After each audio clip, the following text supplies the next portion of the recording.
My name's Ethan Peverall. I reside in the Silo Valley. Pretty much grew up here, and I guess you could say I'm an artist. Work with my father, who is Carl Peverall, and we build sculptures together, primarily stone sculptures. And it's kind of been an apprenticeship that I've been undergoing for the last 9 years. And how we started working together was actually this instrument right here. What we call it is a tone drum. It goes by many names: ideophone, happy drum, steel tongue drum, but it's in the handpan family.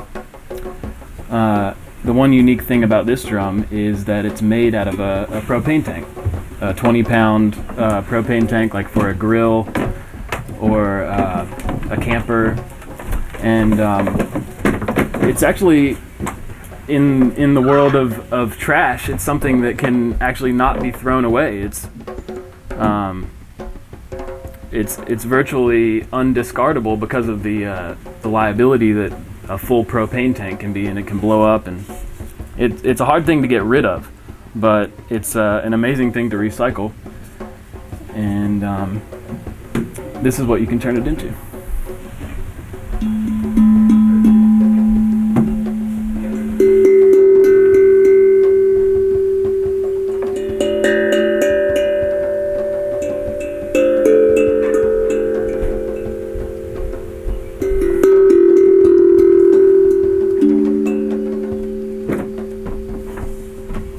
My dad made me one of these for my 19th birthday.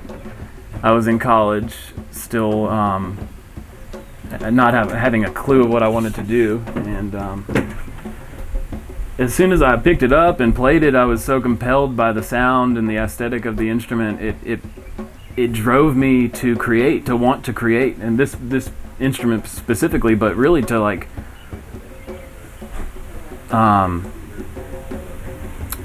push myself into being an artist for a living. This was the sole driver in sort of my conception of how to make creativity a sustainable way of life. And anyway, after having played the drum for a while, I asked my dad if I could help make one with him, and he walked me through the process, and it is like, pretty it's very difficult to sort of come out with a good drum your very first time you make one of these. But in the process of working together, my father and I realized that we worked really well together, and it seemed sort of effortless to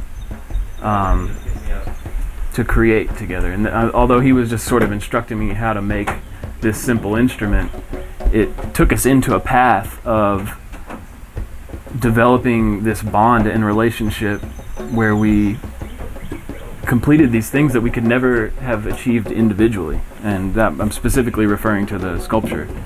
And this instrument in particular, it was invented by an ex-engineer, an American guy. His name's Dennis Havlova, and he was to recreate the sound of a handpan, and what at that time was only produced by Hang, H-A-N-G. It was a Swiss company that was making these otherworldly instruments. They looked like giant UFOs, and the concept of the sound is actually similar to that of this island steel drum. They made out of 50-gallon barrels. But instead of an inverted bowl shape, it's a convex dome shape, but similarly tuned in that there are dents all around the surface of the drum, elliptical shaped dents that are creating each individual note. And each drum is tuned to a very specific scale, and each note around the drum harmonizes with the others. And this drum was, at the time, super inaccessible. It was coming out of Switzerland, out of this company called Hang, and this man, the inaccessibility of it was you had to go to Switzerland to get one. You had to pay $5,000, and you usually had to wait at least 3 to 5 years in a waiting list. And you had to play for them. You had to audition to be able to even have one of these things. It was like it was elitist. It was like just too inaccessible. And so this guy took a propane tank, a standard grill size propane tank, and thought, maybe if I cut these shapes into the bottom of this tank, the vibration of these tongue shapes will create a pitch or a resonance. And he did it, and I think he was pretty successful his very first try. He made like a G major drum out of a full-size tank. He didn't cut it up or anything. It was just an upside-down propane tank with 5 notes in it. And he posted that information online.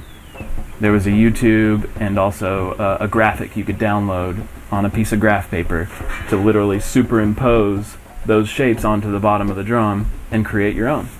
And so the world kind of took that information and went many directions with it. And it's kind of this really cool growing family of instruments right now. But these are ours. These are a little bit different than any I've ever seen. And there's a few unique things that we do to these drums that gives it the character, surface-wise and sound-wise, that these have. One specific process that we do that I don't think anybody else is doing is firing the drums. Once we cut the tanks up and we weld the 2 ends together, we put it into a kiln. It's a small raku kiln, and just basically get the drum red hot to about 2,000 degrees. And when we take it out, we pull the kiln lid up, we take it out when it's red hot and quench the steel with water. And that tempers the steel, creates it's a harder metal at that point, and it gives you these really amazing resonant notes that I don't think you could produce otherwise.